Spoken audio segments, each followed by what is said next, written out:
is the Blood Red podcast from the Liverpool Echo. It's the Liverpool Echo, courtesy of the Blood Red channel. I'm Guy Clarke. Welcome along. The homecoming is almost here. 10,000 Reds to return to Anfield as Jurgen Klopp's Liverpool look to soar past the Eagles and into next season's Champions League. A late dash for the line. Can Liverpool now see the job through?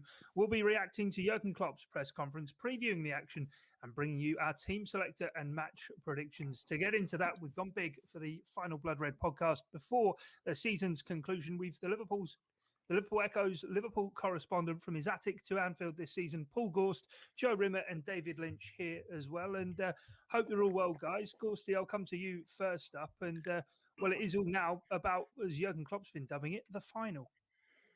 It is. I mean, it's not the first time Liverpool have had to win on the last day of the season, is it, to secure a place in the Champions League? And Jurgen Klopp's been keen to stress the point that almost in every season that he's been here at the club, that they've always had something to fight for, whether it be a Europa League final, a Champions League final, or three games on the last day of the season where they've needed to win. So it's something that they're used to, apart from last season, of course, when they won it with 7 games to play. So it's a bit of a pressure situation, but not a new one for them, not a new experience. So he thinks that all they've got to do is focus on themselves, drown out any noise from Leicester or Chelsea, and just go and finish the job that they've started. I mean, it's incredible that they're in this position when you think of how bleak it looked in March. That 1-0 defeat to Fulham really did look like, where did Liverpool go from here, and how low could they actually finish? And I think with 9 games to go, they were 10 points behind Leicester, were they, with 9 goals. The Leicester's goal difference was 9 better than you think of them going into Sunday now. Knowing that a win secures them a place in the top 4. It's just been a really stirring finish to the season, and you think how much better would Liverpool's prospects be if they'd have been in this kind of form for a little bit longer, or even if a couple of results that, I'm thinking about the draw at Brighton late on with the penalty, the couple of late goals conceded against Leeds and Newcastle. Of course, it's all shoulda, woulda, couldas, but Liverpool's season would have been much different had a few small things not gone against them and a few massive things, which are obviously the injury problems. So, all in all Liverpool need to do now is beat Palace, finish in the top 4, and then we'll say no more about this dreadful season. Certainly. Aye, Joe Rimmer. Nice to see you back on the podcast, my friend. In terms of nerves, I know for a long while this season you were quite happy to kind of write off Liverpool's top 4 chances, but they've brought themselves back now, haven't they? And given themselves a real good go. Yeah, fair play to them. I honestly thought the damage had been well and truly done. But they've put the sort of run together that I just didn't think that they'd shown they were capable of this season. It would be nice if Liverpool did things the easy way for a change, but it wouldn't be Liverpool if you're not leaving it late on the final day and all that. So, but yeah, I mean, I think you have to give the players a lot of credit because they've shown a lot of guts to get through this period. Because let's not forget, even this last sort of, what was it? Someone said to Klopp, he's got 23 points out of 27 available, was it? Something like that. But, even during that spell, there's been some damaging setbacks, late equaliser at Leeds, late equaliser at Anfield against Newcastle. And they must have hurt the players. They felt like defeats, and, they just got on and carried on, and they've come through some tricky games. And they're the sort of games that have been catching Liverpool out this season. So I think it's been a really gutsy run. And I think it's the sort of run that just gives you a bit of confidence back that, it is the same team that, ran Man City so close season before last, won the title last season. They still have those guts. They still are those mentality giants that Klopp talks about. So, and people have stepped up to be counted. We've said a hell of a lot about Nat Phillips, and, whatever he does from this summer onwards, Liverpool fans will have, great memories of him, and hopefully, I hope he sticks around at Liverpool. But he's done really, really well. And then Reece Williams, I think, has been superb in recent weeks. Really stepped up. It's been a real breakout season for him, and fair play to him. But they're not the only ones. All across the pitch. People talk about Mane being in poor form, but he's just stuck at it and created a goal on Wednesday night. So fair play to them. They really have gutted it out. So I think they deserve Champions League qualification. I think this all these players should be in the Champions League, and hopefully they can finish the job on Sunday. Yes, 7 wins in the last 9, Lynch. I don't think many of us saw that coming. Certainly not after the defeat to Fulham. Yeah, I think on a few of these podcasts, and I think I've said it a few times, is that after every little setback, it was almost like, well, I don't know really why we're expecting more. This team's proven time and time again this season that with the problems they've got, obviously those injuries they've had, that it's not a very good Liverpool team. And I know I've said that before, and then I think over the last few games, they've just completely proven me wrong. Not necessarily, obviously, we're not saying it's a title challenging Liverpool team or they're showing unbelievable quality, but just the sheer grit has been so impressive. Performances coming from players you didn't think had it in them. Obviously, Joe there mentions that the 2 centre halves have just been incredible, haven't they? For 2 players who you don't really expect to reap the rewards of getting into Champions League if Liverpool do it. You wouldn't think either of them would really, in normal circumstances, play a minute of that competition next season. And yet they just seem utterly determined to drag Liverpool over the line. I think the manager, the way he's gone about mitigating for that slight weakness there at centre half and making sure the spine of the team's strong. Trent Alexander-Arnold, we talk about him being captain material, don't we, in the future? And I think his performances in recent weeks in terms of just dragging Liverpool over the line, he's been absolutely key to that. And another player I really want to mention actually is Thiago, someone who I've been critical of his performances this season. We know he's a better player than he showed in the early part of the season, but he has been as key as anyone. Particularly, I think these last 3 games have been his best in a Liverpool shirt. Just both sides of the ball, phenomenal. We know his quality in possession, but he seems to have just sped things up a little bit. So he doesn't seem to be getting caught on the ball quite as much, and he's showing all his quality there. And then on the other side of the ball, not getting caught as much on the wrong side, not picking up those silly yellow cards. He's just been an ideal midfielder in a Liverpool midfield under Jurgen Klopp, really. So so many great performances these last few games, and I think it's got to the point where you can say, and I don't think you would have said this a few weeks ago, is that if Liverpool do end up in 4th, they have deserved it, because this run has been worthy of sneaking in there. I know they've been reliant on a few other results, but to put together that run, given everything that's gone before and the opportunities they had to put their head down and just say this isn't our season, I just think remarkable effort, and you just hope they can get over the line now, because they do fully deserve that reward. Yeah, I'm glad Dave mentions a few of the individuals there, because that was one of the things I wanted to talk about, actually. Gorst, you've obviously had a chance to see Liverpool up close and personal throughout the course of the season. Who have your sort of main characters of the season for Liverpool been? And I've said recently Nat Phillips will probably be the cult hero of the season for Liverpool, but so many of the different individuals at differing times have had to step forward and be counted. Yeah, well, you look at Mohamed Salah with his 31 goals and you think, where would Liverpool be without those? So he's probably the standout man, isn't he? And it's a strange one, really, because you think he scored 31 and there's not a particular game or performance or even a goal that kind of sticks out. It's all just kind of ticked along nicely, seemingly all season, and he's kept Liverpool in the hunt, hasn't he, with those goals? I think he's level with Harry Kane in the Premier League Golden Boot race with 21, is it 22? So he's definitely up there. Also Fabinho, whether he's played at centre back or as a defensive midfielder, he's been exceptional, and I think moving him into that defensive midfield role was the catalyst for this run. Liverpool have won 7 of the last 9. They're on a 9-game unbeaten run. Obviously, the draws with Newcastle and Leeds came when he was at centre-back rather than in midfield. So he's been superb all season. He obviously had that month or so out with a hamstring injury, I think, but it wouldn't be a Liverpool season without some sort of defensive injury. So he's been excellent, and probably in recent weeks, I'd have to say Trent, certainly since March time.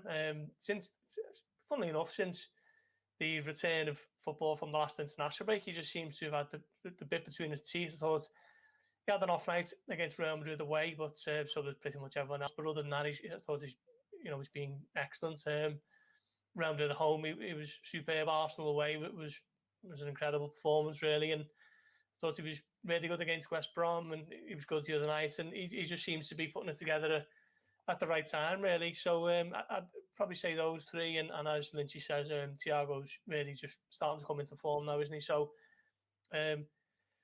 let's hope that Jurgen Klopp is right in his assessment that the likes of Matip, Van Dijk and Gomez are back for pre-season, and then once Thiago plays with some of the players, if he thought he was signing to play alongside, then we can see this kind of form on a more prolonged basis. Just to come in there on the Salah point, I really should have mentioned him in terms of people who've been outstanding this season. But I thought one of the things that I really admired in his last performance as well is that he went into that game knowing that he had an opportunity there to get ahead of Harry Kane in the goal scoring ranks, didn't he, ahead of the last game of the season. And I just don't think you could see that at all in his play. Just not selfish at all. Just, all that running that he does to protect his fullback and all that, and making sensible decisions in the final third. I think it's not something you necessarily associate Salah with, and people talk about him like he's a selfish player, but I think his performances in recent weeks have been completely unselfish, and he, is not just thinking about ensuring he gets a golden boot so that he can get his big move or anything like that in the summer. I think you saw in his celebration at West Brom, the Alisson goal as well. I think he just looks like someone who's completely committed to getting Liverpool in the Champions League, because that's where he wants to be, and he wants to be there with this club. So that's something that's maybe worth pointing out is stood out in recent weeks. Yeah, definitely. And I think on Trent, Joe, he's kind of personified Liverpool's season, hasn't he? His own season, the fact that at the beginning of the season he couldn't quite get firing on all cylinders, inconsistent performances, you didn't really know what to expect. But as the finish line has come into sight, he's really come on strong and helped haul Liverpool over the line, much like, obviously, for so many years, Steven Gerrard did. Absolutely, yeah. And I think you've seen, all the players we've mentioned just then, I think you've seen their personalities really come through, their passion and their drive. And, I think Trent's reaction when Alisson scored, I mean, I know they all sort of celebrated quite wildly, but there was something about Trent that I just spotted. I thought the relief, the sheer emotion with Trent, I think was there for all to see. And look, I think he's faced some ridiculously unfair criticism this season, Trent. The England thing was perhaps blown out of proportion. Whether he does go with England or not, I don't know. But, I think, on his day, he's superb. And I don't think he's been anywhere near as poor as people have made out at times this season. Yes, he struggled. But, I mean, look through that Liverpool team and find me a player who hasn't struggled at times this season.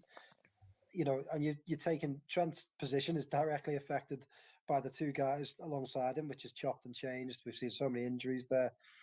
So to keep some of the standards that he has kept, I think is extraordinary. And I think we should be praising him for that this season and not sitting here criticising, because, I don't know any fullback in the world who wouldn't be affected by having Van Dijk missing.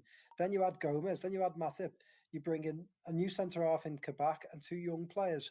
Trent's a young player himself, and he's having to play alongside players with far more inexperience. So I think, that this season for Trent has, some of the criticism has been wild, and fair play to him. He's come through at the end there, and he's really, really showing his form. And England will be daft not to take him, but Liverpool will be beneficiaries, and he'll be a big player for Liverpool next season, I've no doubt. And just to pick up on a couple of things the lads said, Thiago, again, I think Thiago's personality is really starting to show. I thought at West Brom, he took control of the game and really kept Liverpool on the front foot and kept the pressure on West Brom right to the very end, and was getting into shooting positions.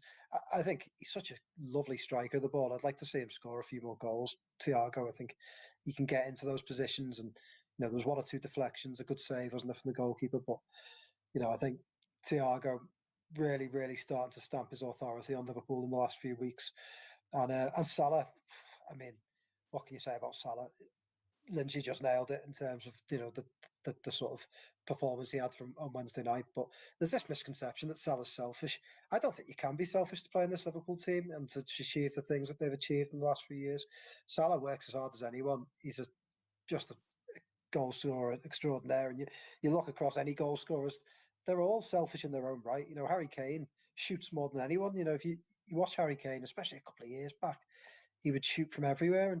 And Salah's not one of those that takes a lot of shots, but when he gets in front of goal, he doesn't always look up and pass. And that's fair enough, isn't it? His goal record speaks for itself. So, he's one that's really, really kept his standards. Probably what I said before, he's the only player really that has just been at his best the entire season. I think Salah's been great. So fair play to them. Fair play to them.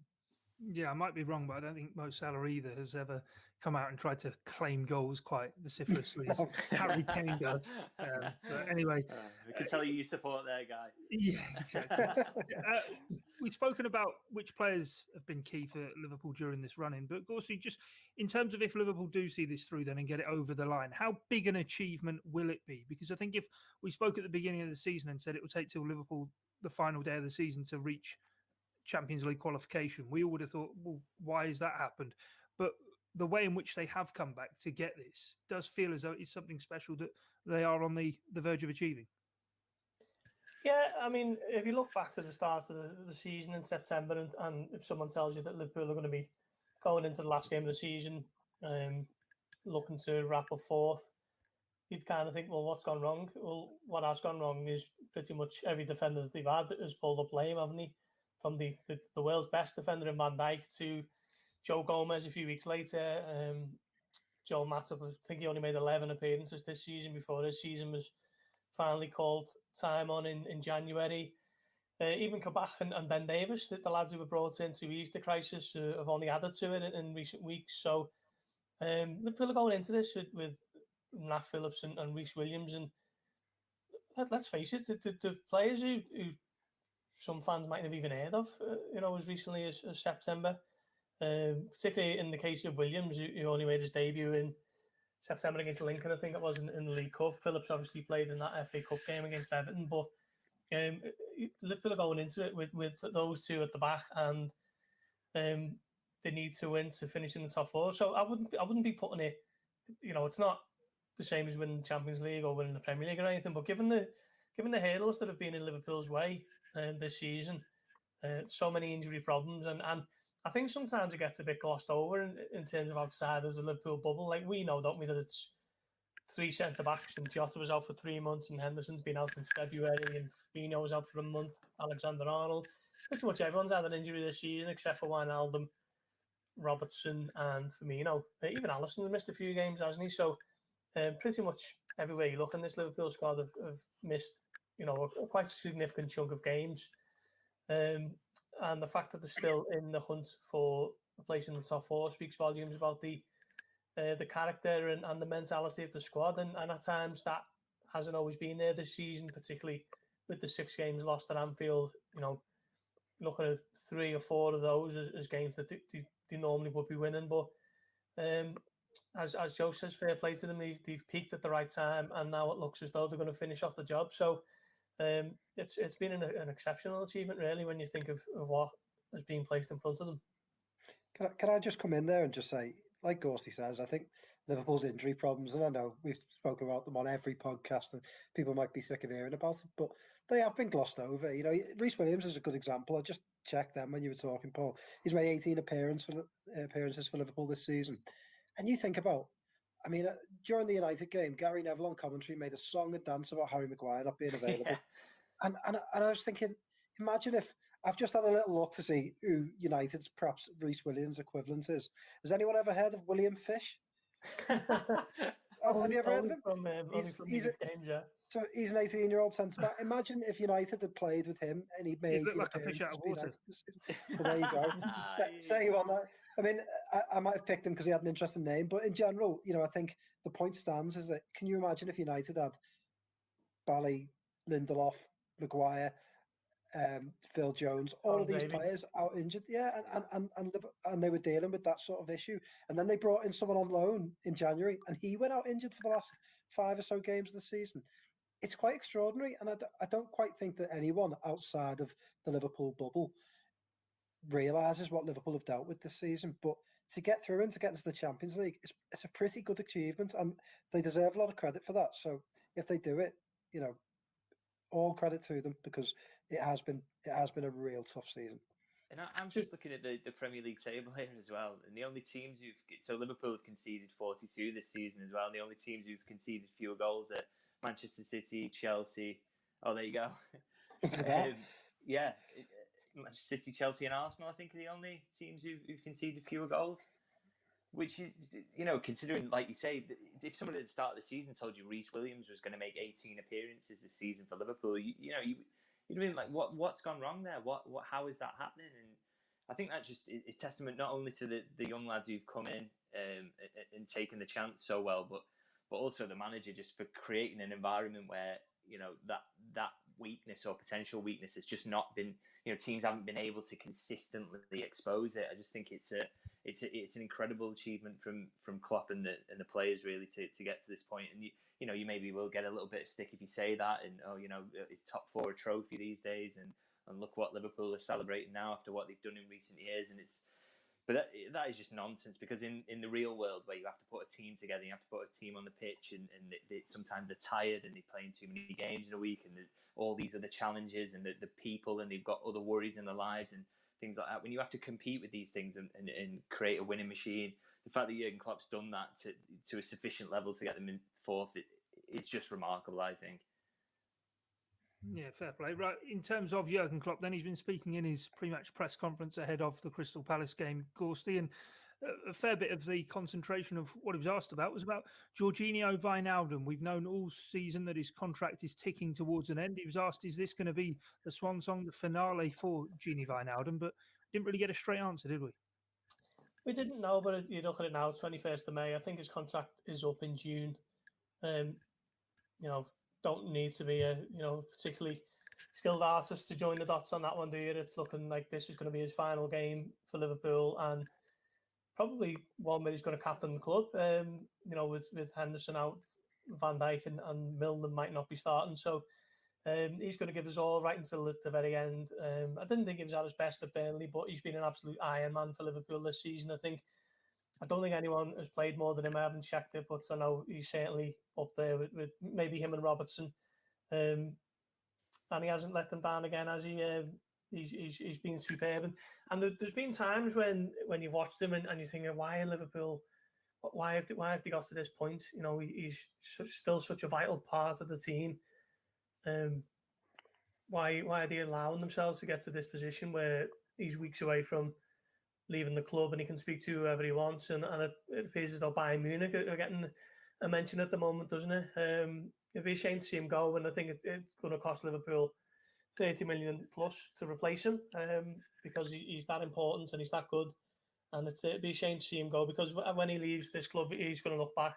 He'll look back on Gini Wijnaldum, and he was almost at the first Klopp signing, wasn't he? That summer, 2016. Just been a hero for this football club and what they've won over the last 2 years or so. He's been vital to it, so he'll leave with all the goodwill in the world and a massive pat on the back. Yeah, and he's been heavily underrated at times. I know around the turn of the calendar year, Joe, I was sort of thinking to myself, pulling my hair, what left of it I have out, thinking... I was going to say, what hair? Exactly. On the side. Can you get hold of that? Yeah, just about. I was thinking to myself, well, why are Liverpool allowing this player to walk out? But now, as you said before, with Thiago coming into the side as he has and Curtis Jones getting fit again, it feels as though it is now part of that evolution. You can see what the thinking is there. And albeit he's been a fantastic player for Liverpool, maybe it is, rather than hand out a big contract, time for all parties to move on and have a parting of the ways. Yeah, on the surface, it feels like a real crying shame that he's going to leave the club. Like Gorst, he's just said, I think he's been an absolutely brilliant servant for Liverpool. He's been a huge, huge part of what they've done well, and Liverpool fans will love him. And I'm really glad for him that there's 10,000 people there to give him a proper send off, because he deserves it. But Liverpool tend to get these decisions right, don't they? Emre Can, they held out, didn't they? And Chan's gone on, and he's not done badly at Dortmund now. He is, but I don't think Liverpool will ever regret losing him. And when they've had to sell players like selling Coutinho, they've got it right. So I think you just have to trust in what they've done, previously, and the people there, Michael Edwards, Jurgen Klopp, and trust that they're making this decision and they're getting it right. And it's a difficult one, but yeah, I think when they started the season, I think the only game I think they played in was the derby, when it was Henderson, Thiago, and Fabinho. I think once Thiago came in, I suspect that Klopp thought that would be his midfield for the majority of the season. We obviously know that hasn't worked out for different reasons, but I wouldn't be surprised if they're all fit, that is the midfield that starts next season, and with Curtis Jones coming in, because he's had a breakout year. He hasn't played as much in the last sort of third of the season, but for the first 2/3 of the season, he was superb. So, and whether they go out and sign someone as well, just to strengthen that area more, Liverpool will still have options. But yeah, I mean, it does seem a strange one. And I think from the outside looking in, you do wonder why it is they couldn't agree a contract. But I'm sure there are various reasons. And we just have to trust Liverpool. They've got this one right. Yeah, they've certainly maximised that final year of having him, haven't they, Dave, in terms of how many minutes he's got through with all the injuries elsewhere in the squad. And you wonder on the training ground what influence he may well have had on a player like Curtis Jones, who this season seems to have changed his game a lot in terms of fitting into that Jurgen Klopp midfield three.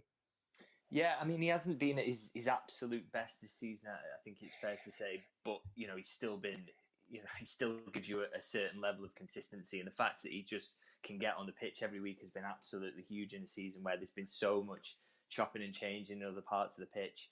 We maybe didn't mention him because he hasn't been performing at the highest level he possibly could. As one of those players, where would Liverpool be without him? But I actually think, this season, they would have, if he hadn't been available as well and had any sort of injuries, then they would have really been in trouble in terms of in that midfield area at times. So, yeah, he's going to be a big miss. And I think it's been interesting, hasn't it, to see how he's been used by Jurgen Klopp since he signed, because coming in from Newcastle, he was that sort of number 10 position, scoring goals constantly. And I don't think anyone really expected him to come in and play the role he has, but he's just such an intelligent footballer. And I think there was a moment in the game at Burnley, actually, where I think we just summed him up, and it sort of got to me just because I'd seen a tweet earlier in the day that sort of said it lined up Wijnaldum's statistics against, say, Naby Keita, and said, look, he's not very good at this, and this. And I think there was a moment in the Burnley game. So Robertson, he wins the ball at the back and it starts to sort of charge out of defence, and his touch is a little heavy, and you can see that the Burnley player, as soon as Wijnaldum sees that the touch is heavy and there's a chance the Burnley player wins the ball, he's already sprinting to the left back position to fill in. And as it happened, the Burnley player won the ball and played it out to that side, and Wijnaldum was already there willing to fill in. Now, there's not a statistic that will ever tell you that, but it just highlights to me how smart a footballer and why he's been so important in this Liverpool team in terms of just filling gaps and keeping things sensible. He may not be the flashiest with the ball and his passing. He can't play the passes that even Henderson can play, and certainly Thiago can play, but he's just been just that model of consistency and sensible play in a team that is all action at times. And I think Liverpool, big decision to make over whether they replace him, because I know obviously the plan was originally, wasn't it, to maybe go into this season and use Fabinho at the back more, well, occasionally if needed, to give him games and go with that 3 centre-half. But I would argue that if they are going to sign a centre-half, they probably do need a midfielder as well, because I think, with some of the injury problems they've had in that position, and you're losing someone as reliable as Wijnaldum, that they probably do need to get someone in who's got a really strong fitness record, because players like that are just invaluable. And even if it is the right time for Wijnaldum to move on, then you will certainly, of all the qualities, you'll miss his availability. Yeah, definitely. Well, that's one player who looks set to be leaving Liverpool. Now on to one who could well just be getting started after his loan spell from Schalke, and that's Ozan Kabak. Gorst, he's been speaking with the Times, and he said, albeit he's not spoken directly with Jurgen Klopp about whether the move will be turned permanent, there is that clause in the loan deal. He's really hoping it will be. Yeah, he seems desperate to stay by everything that you read today, and why wouldn't he? I mean, Schalke have just been relegated. They're in absolutely dire straits, both financially and on the pitch. And he's at a Liverpool team who are threatening to challenge for the Premier League title next season once everyone's back, present and accounted for. So you can understand why he's keen to stay. He's turned 21 in March. He's an experienced player for his young age. Obviously played for a huge club in Turkey, in Galatasaray, and then a massive one in Germany, in Schalke, despite the recent problems. So he's got plenty of experience of handling the kind of expectations around a big club, but obviously not many bigger than that than Liverpool. But I think it might be a bit too soon to judge him, and he might be a little bit hamstrung that he will be judged by playing alongside players who aren't going to be playing much next season when everyone is back, as I say. So difficult one for everyone to make an assessment of. I think if he was 2021 coming out the Liverpool academy, you'd be looking at him and thinking, Liverpool have got a good one here. This lad's going to be, do something. But are they going to be paying 18 million for that? From what we've seen so far, I'm not too sure, because finances aren't exactly going to be a wash this summer for any club really, and Liverpool no exception. So I think Liverpool are going to be looking for a big kind of statement senior centre back this summer. I think we know that by now, don't we? And I'm not sure whether Kabak is that. I think the only way I see him staying now is if they can really haggle the arm off Schalke and get them down to maybe half of what the 18 million asking price is at the moment. I asked Jurgen Klopp about this in his press conference. I'm not sure what I can say because it's a 10:30 embargo, but he was full of praise for Kabak and kind of talked up his personality and how well he's handled being at the club. But it's a decision that Liverpool are going to have to look at over the next week or two seriously, I'd imagine. Is it one of those as well, Joe, with Nat Phillips and just how well he's come on? £18 million could be spent elsewhere. Perhaps so. It's Kabak's a really difficult one, and I think he's going to give Liverpool a really hard decision this summer, just in the sense that 18 million sounds like a lot, but we all know in this market it's not a great deal for a 21-year-old centre half. And at 21, how many other centre halves are there in Europe that are playing quite as well as him? I don't know. It's a difficult one. I think, Paul says whether they can haggle it down. If they could get it down further from that, then I think it would almost have to be a no-brainer, because even if Liverpool bought him, they'd probably be able to sell him on for more than that. So it's difficult. I think he's probably got a higher ceiling than Phillips and perhaps Reece Williams. So, Phillips is one who, I can't praise the guy high enough, but I think he's earned himself a good move now. I think Premier League club or a higher Championship club would probably be looking at him. Reece Williams probably can go out on a decent loan. He was at Kidderminster, wasn't he, a couple of seasons back, but he could probably be looking at the Championship, League One. So Kabak, I don't know. Obviously, it's a hard time, and Liverpool aren't made of money at the moment. So, the 18 million perhaps is a great deal to them right now, but it feels like one where if you bought him, you couldn't go wrong, because you'd either get decent money back for him, or you've got a 21-year-old who's got a lot of experience as one of your options. So I don't know. I suspect that they won't keep him, just because the sort of vibe you feel like you're getting and what you're reading. It looks like they're going to target one centre half and perhaps a bit of a higher profile one, but I think he's a good young player, and at 18 million, it's a decent price. What do you make of it, Lynchy?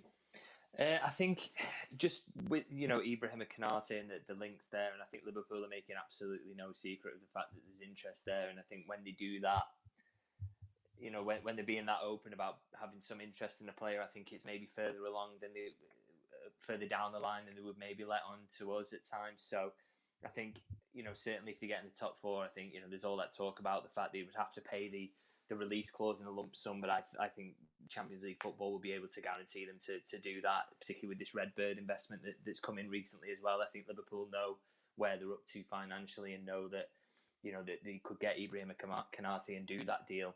In personal terms, don't seem like they'd be an issue. I think those are already pretty much sorted. So I think with the fact that they know they're going to do that deal, or think that they should be able to do that deal with Champions League football, it just puts Kabak in too difficult a situation.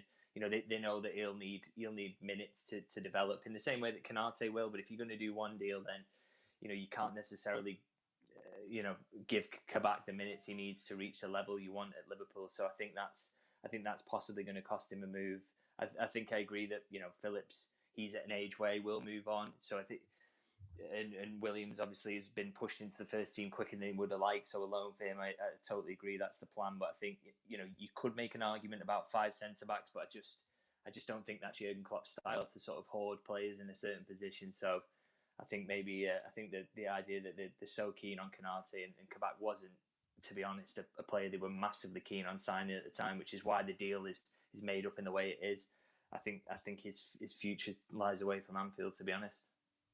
Yeah, certainly. We'll have to wait and see how that one does play out. Before we get on to our team selector and look ahead to Crystal Palace, Gorsty, one other bit of news to catch up on from the last week is the announcement of the new supporters board that Liverpool confirmed yesterday, and the role, obviously, following the fallout from the Super League, that fans will have in terms of decision making now at Anfield.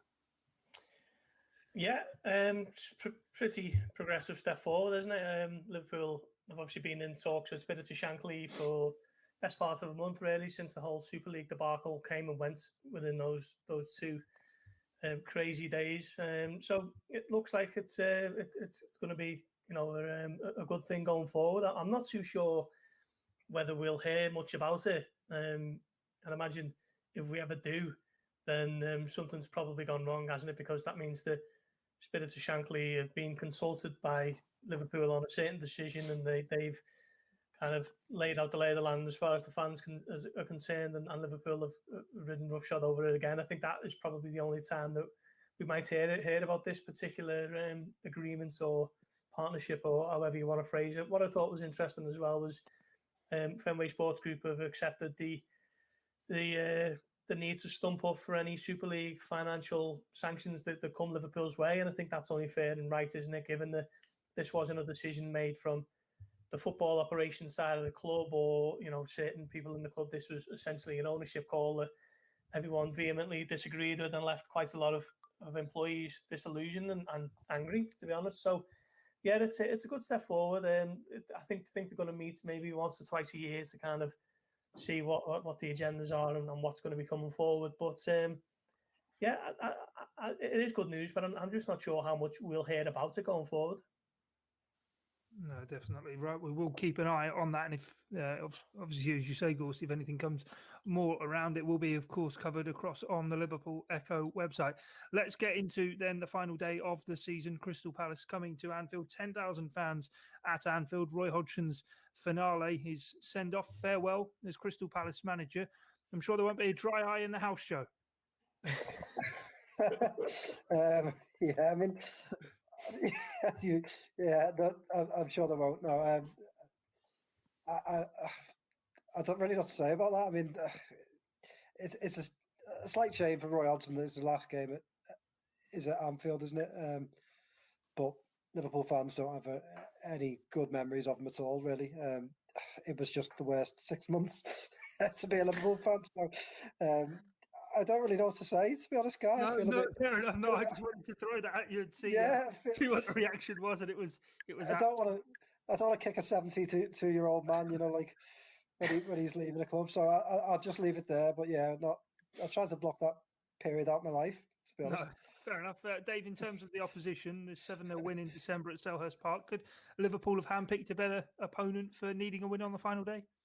I think they possibly could, to be honest, because I think, Jurgen Klopp said it in his press conference earlier, that 7-0 win was just one of those days where literally everything Liverpool hit went in, and Palace had the dangerous moments in that game. It's easy to forget.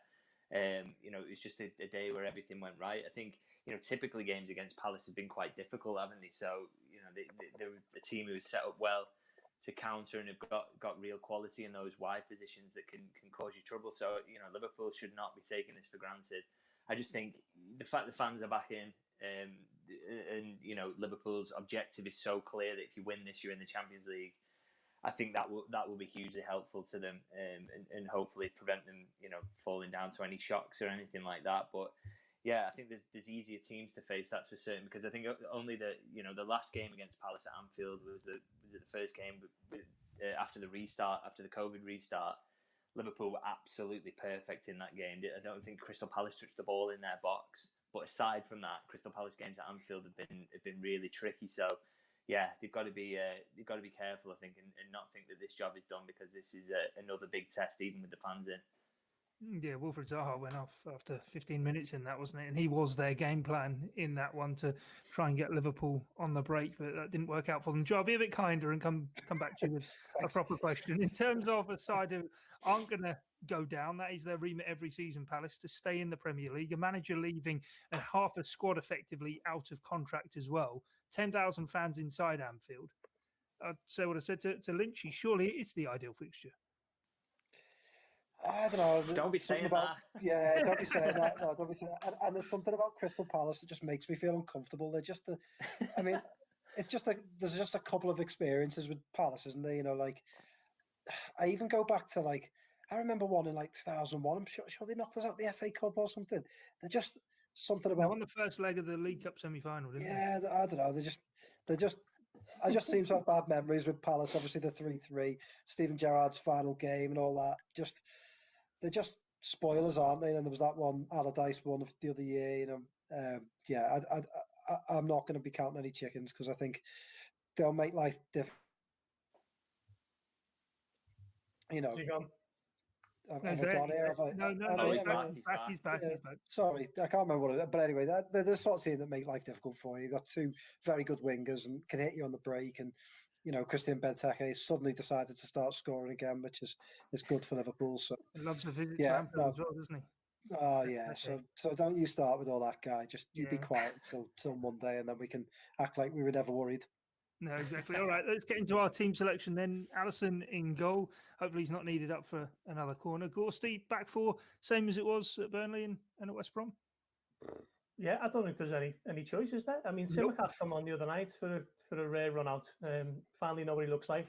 But yeah, I mean, you can't really start changing the back four at this point, can you? No, okay. Joe, what about the midfield?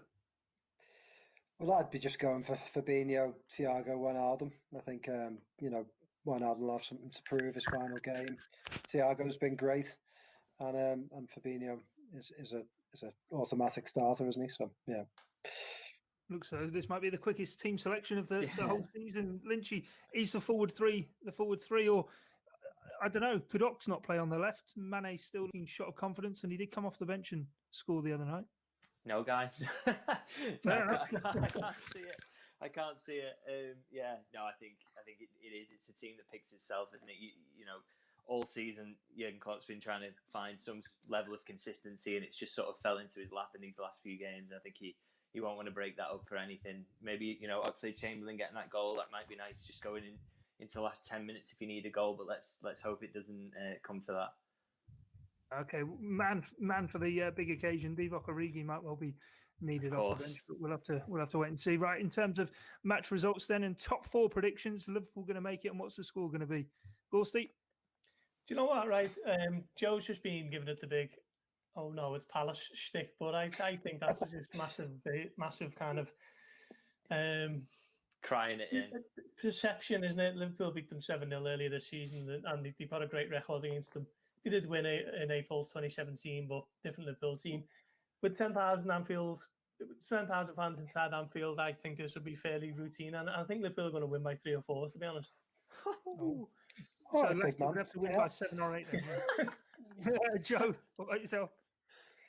3-1 Liverpool for all that. Before, you know, I'm just saying, like, I'm not going to sit here and go, "Oh, Palace are crap, we'll easy win," because I don't think that's the case. But you know, like, you've still got to fancy Liverpool. They're still at home, and yeah, they've got 10,000 fans behind them, and you know, there's been a real momentum about them. But I still think Palace are. They've spoiled. I get what you mean, Gorsty, but they've spoiled on big occasions, haven't they? You know, the 3-3, and then that 2-1. I remember them feeling like a bit of momentum, and and I don't know, the Gerrard game as well really left a bad taste. You know, even though Liverpool were awful that season, they went a goal up, and so that's I suppose where that comes from. But yeah, you still got to fancy Liverpool in this. Yeah, Lynchy. Yeah, I think there's so much more quality, isn't it, in this Liverpool team than the ones that have sort of suffered those disappointments against Palace in the past. So, and I think if Palace were to win, they would need to capitalise on every single mistake that Liverpool made, really. You know, particularly with the fans in, just giving that extra little boost and the players knowing what's at stake. So yeah, I think 3-0, and I also think Leicester are gonna lose as well. So it's going to be comfortable in the end. And Chelsea are going to lose. We'll have to wait and see. Yeah, why not? Imagine if they finish third. Liverpool finish third. Considering how the season's gone. Yeah, I wouldn't rule anything out the way this season has gone. But anyway, that's it from us for this edition of the Blood Red podcast. We'll be back on Monday, of course, with all the reaction from Anfield. In the meantime, stick across everything on Sunday afternoon across on the Liverpool Echo website, and we'll have plenty of content for you to come here too on Blood Red. But from myself, Guy Clarke, Paul Gorst, Joe Rimmer and David Lynch, thanks for your time and your company It's bye for now. This is the Blood Red Podcast.